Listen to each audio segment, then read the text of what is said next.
அஸ்ஸலாமு அலைக்கும் வரஹ்மத்துல்லாஹி வபரகாத்துஹு. இன்சூரன்ஸ் போடுறாங்கல்ல, லைஃப் இன்சூரன்ஸ் போடக்கூடாதுன்னு சாதாரண அடிப்படை விஷயங்களுக்கே தெரியும்.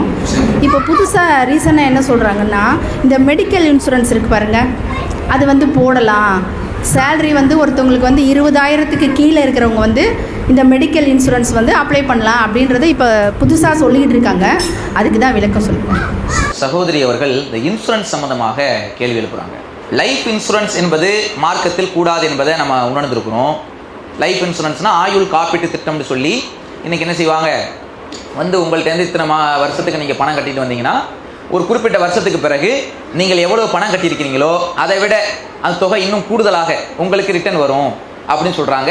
இதை நாங்கள் அவங்க வேறு பேரை வச்சுக்கிடுவாங்க, லோனுங்குவாங்க, வேறு பேரை வச்சுக்கிடுவாங்க. ஆனால் மார்க் அடிப்படையில் என்னது, இது வட்டி. நம்ம எந்த தொகையை கட்டுறோமோ அந்த தொகையே குறிப்பிட்ட ஆண்டுகளுக்கு பிறகு வாங்கிக்கிட்டால் அது பிரச்சனை இல்லை. அதை கூடுதலாக வாங்குறோம்னா அந்த கூடுதல் தொகை என்னது, அது வட்டி ஆயிரும். அப்போ ஆயுள் காப்பீடு திட்டம்ங்கிற பேரில் இன்றைக்கு நடக்கக்கூடிய பல விஷயங்களில் வட்டி கலந்துருக்குது, மார்க்கத்தில் கூடாது என்பதை நம்ம விளங்கி வச்சிருக்கிறோம். ஆனால் இன்னைக்கு என்ன செய்யறாங்கன்னா, மெடிக்கல் இன்சூரன்ஸ்னு சொல்லி ஒன்று இருக்கிறது, இது கூடும் என்று சொல்லி சில பேர் சொல்லிக்கிட்டு இருக்கிறதாக கேள்விப்படுகிறோம். இந்த மாதிரி மெடிக்கல் இன்சூரன்ஸ் என்பது மார்க் அடிப்படையில் கூடுமா அப்படிங்கிறது அந்த சகோதரியுடைய கேள்வியாக இருக்கிறது. மெடிக்கல் இன்சூரன்ஸை பொறுத்தவரையிலும் இப்போ ஒருத்தருக்கு உடல்நிலை சரியில்லாவிட்டால் அவரிடத்தில் அந்த உடல்நிலை சரியில்லாங்கிறது சில நேரங்களில் சில டேப்லெட் போட்டாலே, சில மெடிக்கலில் போய் சில மாத்திரைகள் வாங்கி சாப்பிட்டாலே குணப்படுத்தக்கூடிய சின்ன சின்ன வியாதிகள்னு ஒன்று இருக்குது. சில நேரங்களில் அறுவை சிகிச்சை செய்யக்கூடிய அளவுக்கு, அதிக நாட்கள் பெட்டில் தங்கக்கூடிய அளவுக்கு பெரிய வியாதிகளும் சில நேரங்களில் வரும். அந்த மாதிரி நேரங்களில் லட்சக்கணக்கில் செலவு செய்யக்கூடிய அளவுக்கு பெரிய வியாதிகள் வரும்போது அதற்கான பொருளாதாரம் அந்த நேரத்தில், வியாதி என்பது சொல்லி வச்சுட்டு வர்றது கிடையாது, இத்தனாம் தேதி தான் உங்களுக்கு வருவேன்னு சொல்ல முடியாது. திடீர்னு என்ன செய்யும், எந்த நேரத்தில் வேணுமானாலும் அல்லாஹ் என்னைக்கு நாடி இருக்கிறானோ திடீர்னு வந்துடும். அப்போ திடீர்னு வரும்பொழுது அந்த நேரத்தில் நம்ம கையில் பொருளாதாரம் இருக்குமா இல்லையாண்டு யாருக்கும் உத்தரவாதம் கொடுக்க முடியுமா? எல்லாரும் நமக்கு முன்கூட்டியே எல்லாரும் காசு பணத்தை சேர்த்தா வச்சுக்கிட்டு இருப்பாங்க. சில பேர் பேங்க்ல கட்டுக்கட்டா சேர்த்து வச்சிருப்பாங்க, அது வேறு விஷயம். ஆனால் பெரும்பான்மையாக நம்மளுடைய நாட்டில் பொறுத்தவரையிலும் எல்லாருடைய அதிகமான மக்கள் யார், மிடில் கிளாஸாக தான் இருக்கிறாங்க. அப்போ எல்லாரும் அந்த நேரத்தில் ஒரு விஷயத்திற்காக, ஒரு தேவைக்காக ஒரு கஷ்டப்பட்டு பொருளாதாரத்தை திரட்டி பயன்படுத்தி கொண்டிருக்கிறாங்களே தவிர, திடீரென்று ஒரு பெரிய ஒரு விபத்தோ அல்லது திடீரென்று ஒரு வியாதி விட்டது, லட்சக்கணக்கில் மருத்துவ செலவு கொடுக்குற மாதிரி ஒரு சூழல் வருது, இப்படியான நிலையில் இருக்கக்கூடிய ஒருவர் திடீரென்று வரும்பொழுது அப்போ அந்த பொருளாதாரத்துக்கு எங்கே போவாங்க? அக்கம் பக்கத்தில் உள்ளவங்கள்ட்ட கேட்பாங்க, உறவினர்கள்ட்ட கேட்பாங்க. எல்லாத்தையும் கேட்கும்போது எல்லாரும் எல்லா நேரத்திலும் உதவி செஞ்சிருவாங்களா? எல்லாரும் அந்த நேரத்தில் எல்லாரும் காசு பணம் வச்சிருப்பாங்கன்னு சொல்ல முடியுமா? முடியாது. அப்போ அது மாதிரி ஒரு சூழல் வரும் பொழுது நமக்கு என்று ஒரு மெடிக்கலுக்காக, மருத்துவ செலவுக்காக ஒரு தொகையை சேமிப்பாக வைத்துக் கொள்ள வேண்டும். அதற்கு நம்ம என்ன செய்யலாம், அதுக்கு ஒரு சூழலை நம்ம ஏற்படுத்திக் கொள்ளலாமான்னு கேட்டால், இதற்காக நமக்கு பல்வேறு நிறுவனங்கள் மெடிக்கல் இன்சூரன்ஸ் என்று சொல்லி ஒரு காப்பீட்டு திட்டத்தை நமக்கு கொண்டு வந்திருக்கிறாங்க. அரசாங்கமும் வைத்திருக்கிறது. அரசாங்கமும் மெடிக்கலுக்காகவே இன்சூரன்ஸ் காப்பீடு திட்டம் இலவசமாகவே நமக்கு, அது ஒரு குறிப்பிட்ட தொகையை மட்டும் கட்டிட்டா போதும், அது லட்சக்கணக்கான ரூபாய் செலவு செய்யக்கூடிய ஆபரேஷனாக இருந்தால் கூட கவர்மெண்ட் அதை ஏற்றுக்கிறோம் என்று சொல்லக்கூடிய அளவுக்கு அந்த மாதிரியான காப்பீடு திட்டங்களும் இருக்கிறது. இது அல்லாமல் தனியார்களும் என்ன செய்யறாங்க, பல நிறுவனங்கள் இப்படியான மெடிக்கல் இன்சூரன்ஸ் வச்சு நடத்துறாங்க. இது மார்க் அடிப்படையில் கூடுமான் என்று கேட்டால், இது மார்க் அடிப்படையில் அனுமதிக்கத்தக்க ஒன்றாக தான் இது இருக்கிறது. ஏனென்று சொன்னால், இப்போ லைஃப் இன்சூரன்ஸுக்கும் இந்த மெடிக்கல் இன்சூரன்ஸுக்கும் நிறைய வித்தியாசம் இருக்குது. என்ன வித்தியாசம் இருக்குது? ஒரு தொகையை நம்ம கொடுக்குறோம் மெடிக்கல். இப்போ லைஃப் இன்சூரன்ஸ்னா உங்களுக்கு ஏற்கனவே விளக்கிட்டேன்.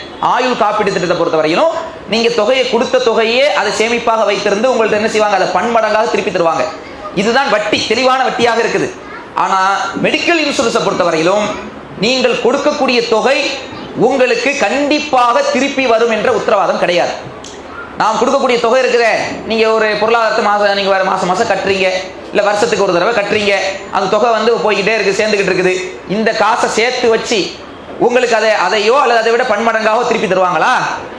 அப்படி ரிட்டர்ன் உங்களுக்கு கண்டிப்பாக அந்த பணம் வரும் என்பதே உத்தரவாதம் கிடையாது. உங்கள் ஒப்பந்தம் என்ன சொல்லும்னா, இந்த பணத்தை நான் கட்டுகிறேன், கட்டும்போது இதில் இது ஒரு நேரத்தில் எனக்கு நோய்வாய்ப்பட்டு பெரிய தொகை உள்ள அளவுக்கு எனக்கு ஒரு நோய் எனக்கு வந்திருக்குதுன்னு சொன்னால், அப்போ இந்த பொருளாதாரத்தை பயன்படுத்தி கொள்ளலாம். என்றால் இந்த பொருளாதாரமோ அல்லது இதை விட அதிகமான தொகை வரும் பொழுது அதுக்கான அந்த உரிமத்தை என்ன செஞ்சுக்கிறோம், அந்த இன்சூரன்ஸ் கம்பெனி ஏற்றுக்கிறோம். நம்ம அந்த சேர்ந்து விட்டாலே அதுக்கான குறிப்பிட்ட பொருளாதாரத்தை நம்ம கட்டிட்டு வந்தாலே என்ன ஆயிரும் சொன்னால், நம்ம ஒரு பெரிய ஒரு தொகை அளவுக்கு 1 லட்சம் 5 லட்ச ரூபா அளவு இல்லை 2 லட்ச ரூபா அளவு ஒரு வியாதிக்கு ஆபரேஷன் பண்ணக்கூடிய நிலை, அல்லது மருத்துவ செலவு வந்துருச்சு. இப்போ இதுக்கான நம்ம கட்டியிருக்கிறது எவ்வளோ கட்டியிருப்போம்? ஒரு 5000 தான் கட்டியிருக்கிறோம்னு வச்சுக்கிறோங்க. 2 லட்ச ரூபா அமௌண்ட் நம்ம கொடுக்குறான்னு சொன்னால் இது வந்து பன்மடங்காக தெரியுதே, இது வட்டி மாதிரில இருக்குது என்று ஒரு கோணத்தில் சிந்திக்கும் போது அப்படி தோணலாம்.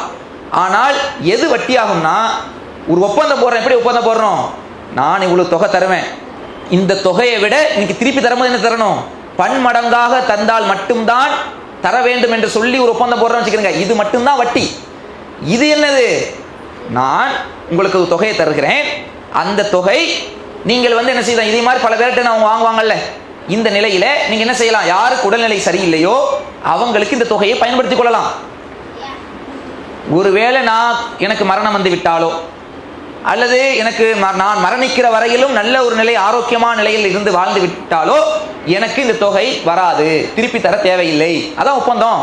திருப்பி வராது. இப்போ திருப்பி வந்தே ஆக வேண்டும் என்று சொன்னதான் வட்டி. நீங்க கொடுக்கக்கூடிய மெடிக்கல் இன்சூரன்ஸ்ல என்னது, கொடுக்கக்கூடிய தொகை கண்டிப்பா திருப்பி வரணும் உத்தரவாதம் இருக்குதா? இல்ல.